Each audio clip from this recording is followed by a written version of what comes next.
Hi, my name's Bruns. Welcome to this video. I've recently picked up Gran Turismo Sport for the first time in about 6 months, and I've decided to create some content with some highlight races of the week. I hope you enjoy. So I started off the week picking the NSX GR3. I'm a bit of a Honda fanboy, and I always tend to start off with this car even with the manufacturer series, but they're not exactly the easiest car to drive, but I thoroughly enjoy them. I really enjoy the turn-in that the NSX offers. Managed to put in a 56.2 on the NSX to qualify. Decent lap. Unfortunately, I was just too inconsistent, and I was averaging high 57s in most races. I still persevered with the car, as you can see. Still got a couple of wins during the week with it, but as I started to get to the pointy end of the field, I realised I was losing an uphill battle. It's moments like these where, you know, it's just a really fine line between a good exit out of the corner and bidding it. And that's what the NSX to me is. I really struggle with it on the limit. I can coast around pretty easily in it, but pushing it is quite hard. And then up through here it's quite good. It's really good through these turns. You can get on the power quite early, usually more so before everyone else. And I get a really good run onto the straight. As you see, I'll catch this beetle in front of me caught in traffic. The NSX doesn't really like bumps. I find that the car can also get tram lines pretty well on the curbs, so it's best to try not to abuse the curbs and at most just put a wheel or two wheels on them, but make sure that your loaded up tyres are not anywhere near the curb. The beetle here comes me off pretty well. It was impressive braking maneuver. I was expecting to get past him there, but I have to stay behind him again for now. As I come through here, I've got some good speed. The train line ahead of me isn't as quick as I'd hoped it would be, so I've got to get on the brakes a little bit early as I come through here. But at the same time, I just want to maintain the gap that I have so I can see easier up ahead. It's very hard to drive on someone's bumper. At the same time, I really want a good run out of this corner, and this is what the NSX is good at. This corner here, I can really throw it in and see the turn in, and I'm onto the power quite well, and I get this nice run in the whole pack right now. The beetle goes defensive here, following the slipstream, which is good for me. I get the view up ahead, it gives me room to brake a bit later, but at the same time there's not much room to do anything after that. As you can see, most of the cars get better exit out of the hairpin than me, and I really struggled with the NSX on that hairpin. I just could not get into the power as much as I wanted, which is funny because the rest of the corners I can do it. It's just the slower types of corners that the NSX, or I struggle with the NSX. As you can see, the cars just kind of leave me a little bit, and I'm just hoping to stay in the slipstream to keep up. But then as I come through here, I've got the jump on a lot of them, to the point where I'm hoping that I don't have too much speed. I don't want to be too close to them as I enter through these S's. I really want some room, so if I do get a good exit, I can pass on the straight and not get stuck behind someone. As you can see here, I've had to lift off, and that's just ruined my whole exit for the whole straight. But the Beetle's also had a bad exit out of here, and so I'm going to see if I can pull a move on him. I'm going to go on the inside, try and brake late and effectively psych him out, and hoping that he just screws up. And he basically does that. He outbrakes himself, goes out wide, and gives me the spot for free. That's a really good tactic sometimes. You don't sometimes want to go for the move because it's going to slow both you and the other person down. But sometimes it's a good idea to fake, and that way you just cause someone to have a mistake, and a mistake is an easy pass. The guy up ahead is just kind of ruined his line through here. I've got some momentum on him, which I just want to keep through the next corner. Hopefully make a move on him on the straight into the hairpin. And we'll see how he goes as he comes through here, as we throw it into this corner. He's made another slight error. Almost lost it. Staying to the left, which is effectively just opened the door for me. I'm going to make this move on the outside, brake later, stay outside and have the inside for the hairpin. And the Beetle looks like he's going to follow me through for a nice clean up as well. Poor NSX has just lost 2 positions in 2 corners. I've made the move stick, and now I've got some 2 air in front of me. I really want to get my head down here and just put in a quick lap. Now that I can see ahead of me, I can take the lines that I normally would take rather than being stuck behind a group. So I bought Gran Turismo when it first came out. However, as I mentioned before, I'm a bit of an on-off player, more off than on. I find that I build up my DR, take a break, come back, find that I'm racing at a level that's a little bit too high for my rustiness, take a nosedive with my DR, and then I effectively spend a few weeks rebuilding my rating, and then rinse and repeat. This time around though, I really want to make a more of a consistent effort to play. I really want to see what level I'm really at. As I come through, my second sector times are 102.6. Decent, nothing special. 101 is a good second sector time. As I come up to the hairpin, it looks like the Audi up ahead has taken a bit of a hit from the Viper. But I don't think I'm going to get past. I'm going to see if I can sneak on the inside, but no, I'm going to have to lift off. And it's just ruined my run. And if you look in my rear view, the Beetle's making a pretty good run at me now. To the point where I think he's going to go for it, and he does. And he nudges out the Audi, which gives me a good chance to get past the Audi now. I'd like to thank that Beetle for giving me a spot as well. It was a brave move. I wouldn't have done it, but hey, I've gained a position out of it, so I won't complain. After thinking about that move, I've come to realise that I'm probably a nice driver than too nice of a driver.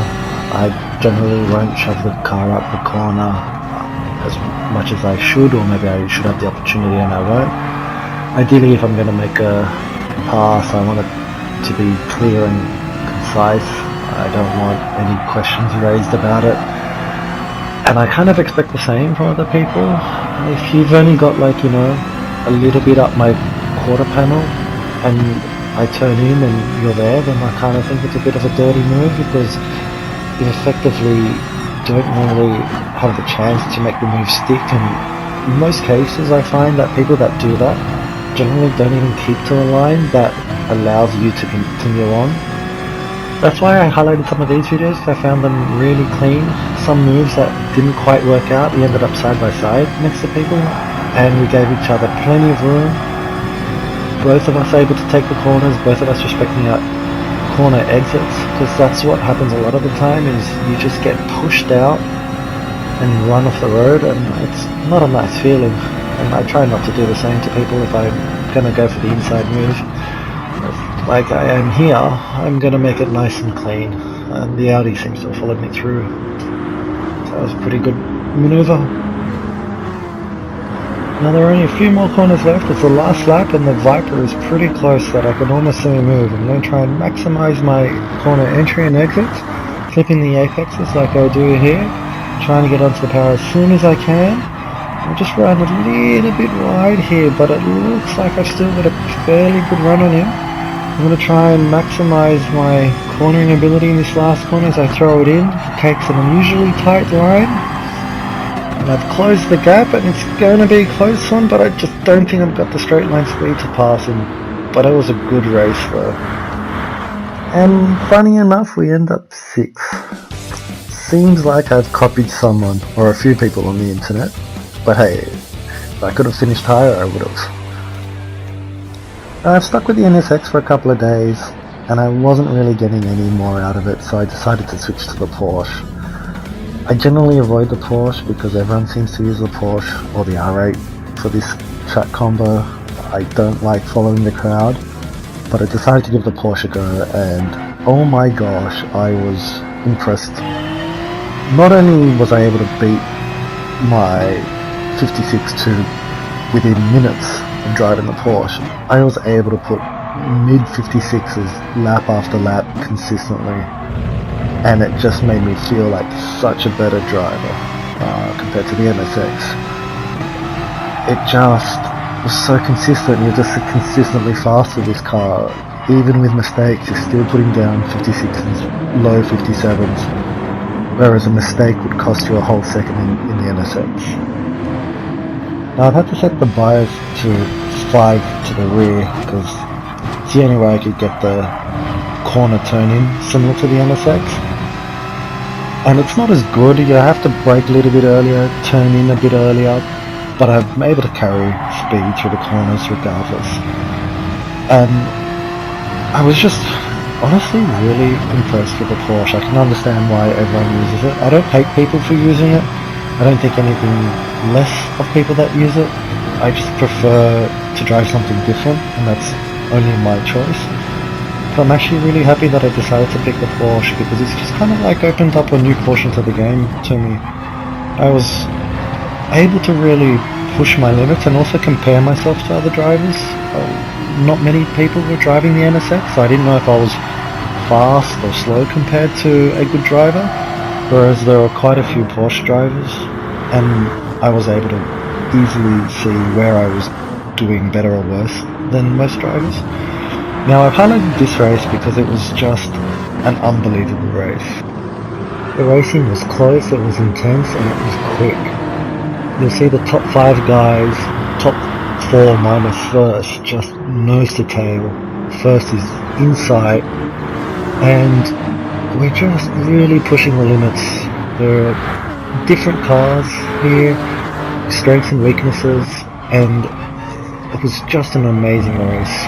The Supra tries to go for a move, I give him a bit of room, couldn't make it stick, and the Hurricane in front of me is really quick in a straight line. You'll see, I just need the slipstream to actually keep up with him in a straight. I don't think the Porsche could overtake on a straight, not on this course anyway. As I come down, there's a little bit of a gap spread between us, but it's still, you know, quick pace, gap's not that big, it runs within slipstream. As we're coming up through here, my goal here is just to really pass the Hurricane in front of me. I don't think I'm going to get first in this race. The lap times are extremely quick, but the Hurricane seems like a possibility.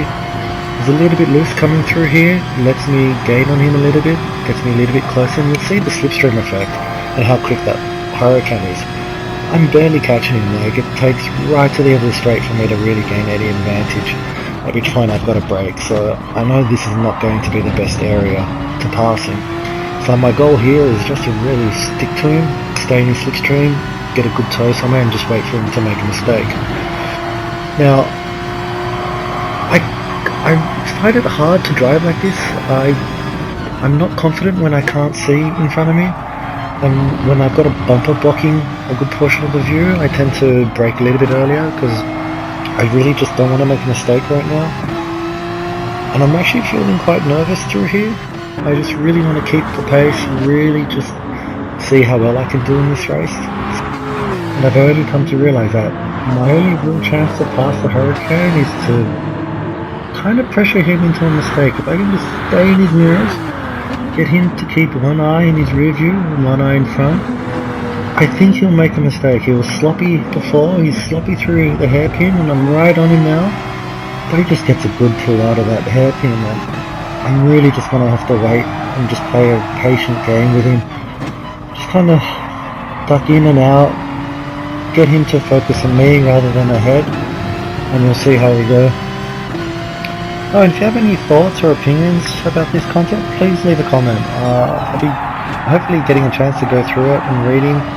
It's my real first video of Gran Turismo, so I'm actually looking for any advice that you guys might be able to bring as well. So please leave a comment. As we come through the S's, I'm really hoping I can get a bit of a run. It looks like I might have something on him.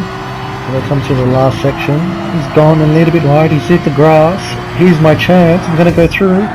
Oh, he's hit me. Oh, wow. Let's have a look at what happened there. So, he's gone wide, he's hit the grass, I've gone through. Well, he's lost it a little bit, that's the first tap, and he's just fished it into me. To no real fault of his own, I think we were just both victims at that point. But it was an amazing race till that point. It was intense, and to be honest, I actually enjoyed it. Even though now that I'm 12th, it's been a good race thus far, and now I've got a bit of a catch up to do. I'm going to see if I can salvage anything from this. It's just a shame that we both really lost out pretty bad to that. Also, I do have to apologise if my voiceover commentary sounds a little crap. I'm only using a wireless headset with the PlayStation. It's the only microphone I have. So I do apologise in advance. If you guys want to see more content and this gets some views, I might invest in a decent mic. If anyone has any suggestions of something that works with the PlayStation, I'd be looking forward to hearing those. At the moment I'm only using the PlayStation for recording and the video editing, so 2 thumbs up for Share Factory. It's a pretty good application, so I'm quite impressed with it. And for a novice, I think it does everything I need it to do. Here I go with a run on this Audi. I'm going to try and go out and in on him, so basically wide entry, late apex and straight line out of the corner. Get some speed on him. It looks like he got a poor exit. I'm making use of my speed and I'm going to take him on the straight. I think I've got him for this corner, which is good. Now as I come up the hill, I can only really see maybe one more position, that Porsche in front of me. So I'm just going to keep my head down. I've got plenty of room to take my optimal line and see if I can close that gap by the end of the lap. We'll see how we go.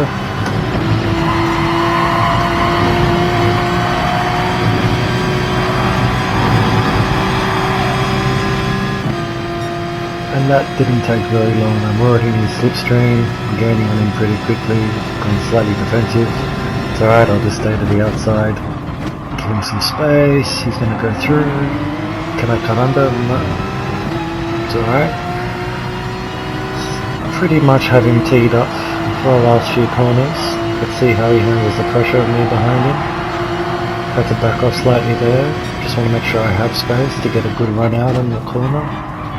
We braked a little bit too early there, could have gone on him a little bit more, but it's kind of paid out because he's ran a little bit wide and now he's struggling to maintain grip and I've got him. Last corner, passing maneuver, I'm happy with that, 2 extra spots in that race. 10th isn't really a great position, but considering, I'm happy with the result.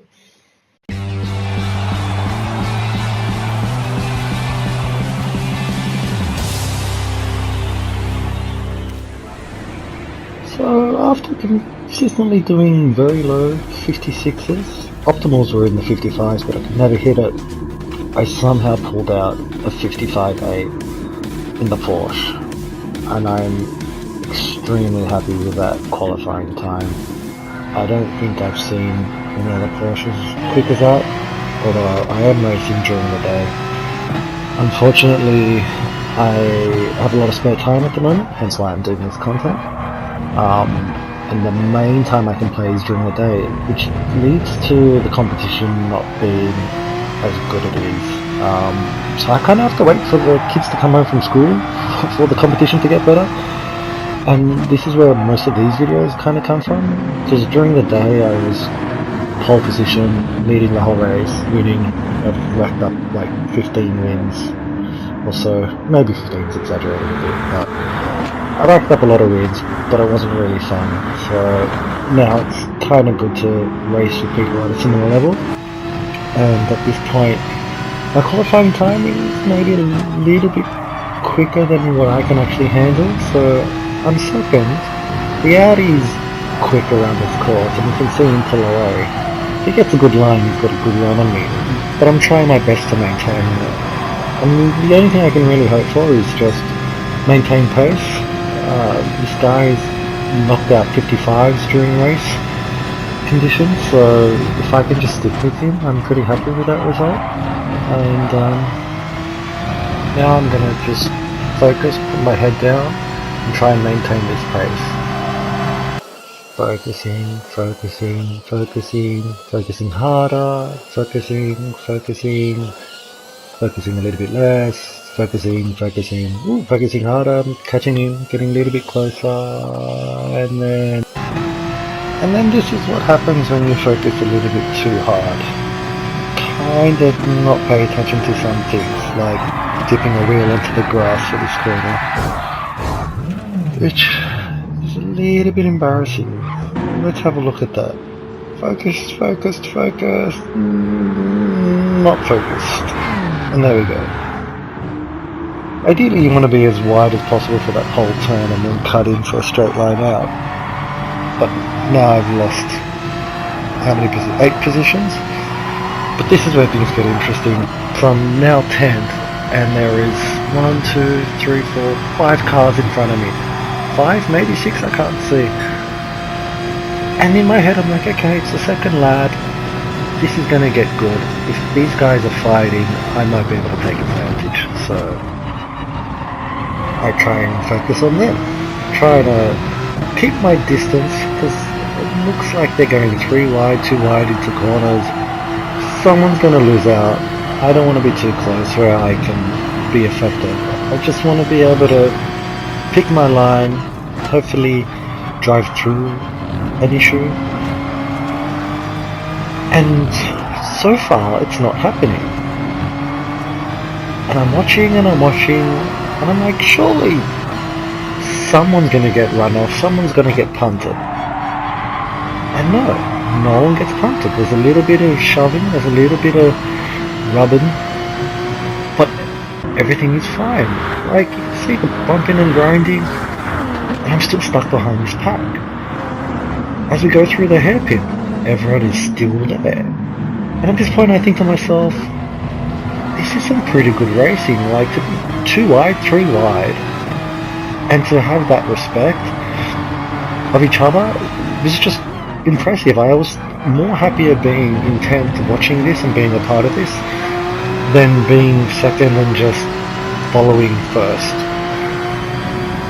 Although I do want to make up some time.